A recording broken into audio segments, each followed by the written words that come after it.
Space adventure naman tayo sa The Mind Museum, ka-freelancer. Oh, ha? Oh, at syempre sa mga kabiyaheros amigos natin na gustong libutin ang mundo at maglakbay sa nakaraan. Ayan, 600 pesos all-day passes around na yan sa The Mind Museum sa Bonifacio Global City, Taguig. Mas maganda pa din syempre na mag-book in advance kasi limited slots din to. Kaya in-encourage ang pag-booking ahead of time. Kung gusto mo lalong ma-appreciate ang Pilipinas, you should go here. Mapabata man o mga magulang at lahat ng mga health enthusiasts, ang daming pwedeng gawin dito.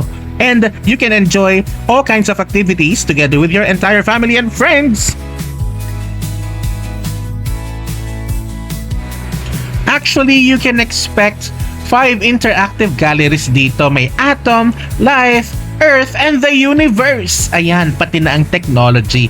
Hands-on exhibit for all ages.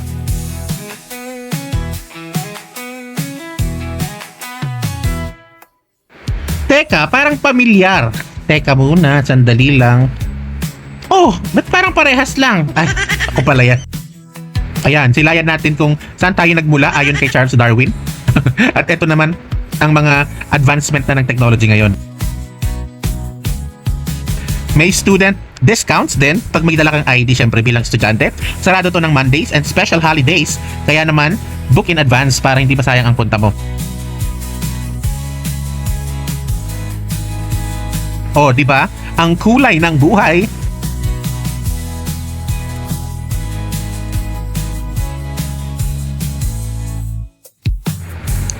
Sabi nga ni Neil deGrasse Tyson, the good thing about science is that it's true whether or not you believe in it.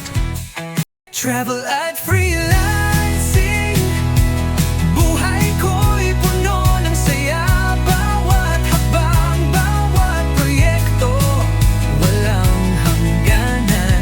Kahit saan, kahit kailan, ang mundo'y bukas. Ito ang aking landas.